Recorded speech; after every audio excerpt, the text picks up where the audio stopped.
মা হওয়া প্রসঙ্গে যা বললেন বলিউডের অভিনেত্রী তামান্না।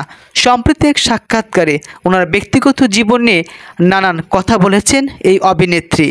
ভারতীয় সংবাদ মাধ্যমের এক প্রতিবেদন অনুযায়ী সম্প্রতি এক সাক্ষাৎকারে তিনি যেসব কথা বললেন তুলে ধরছি বিস্তারিত।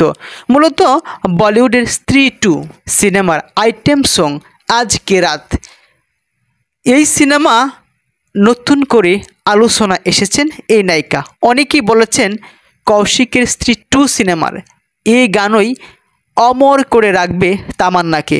এখন সেই সাফল্য উদযাপন করছেন অভিনেত্রী নিজেও। ভারতীয় গণমাধ্যমের অসংখ্য পেজ, ইউটিউব ব্যাপক পরিমাণ ভাইরাল হয়েছে আজকে রাত সেই গানটি। মা হওয়া প্রসঙ্গে তামান্না ভাটিয়া তিনি বলেছেন, মা না হলেও আমি বুঝতে পেরেছি লালন পালন করতে কত কষ্ট করতে হয়, সন্তানকে যে কতটা স্নেহ ভালোবাসা দিতে হয় তা পরিমাপযোগ্য নয়। এক পর্যায়ে তিনি বলেন, সন্তান নিতে আমি ভয় পাই, কেননা তিনি বলেছেন আমার বাবা মা আমাকে এতটাই আদর যত্ন করেছেন যে তা আমি আমার সন্তানদের করতে পারবো না। সন্তান জন্ম দেওয়া থেকে তাকে বড় করা পুরো প্রক্রিয়ায় কথা ভাবলে আমি শিউরে উঠি। গেল বছর এই নায়িকাকে নিয়ে প্রেমের গুঞ্জনও শোনা গিয়েছিল। বিমানবন্দর থেকে শুরু করে পুরস্কার অনুষ্ঠানের লাল গালিচা সব জায়গায় একযোগে দেখা যায় এই নায়িকার সঙ্গে আরও একজনকে, অর্থাৎ দুজনকেই দেখা গিয়েছিল। বিয়ে হওয়ার পূর্বেই এবং বিয়ে হওয়ার পরেও নানান ব্যক্তিগত জীবন নিয়ে কথা বলেন প্রায় সময়ই। এবার তিনি সন্তান নিতে ভয় পান এই প্রসঙ্গে নানান কথা বলেছেন।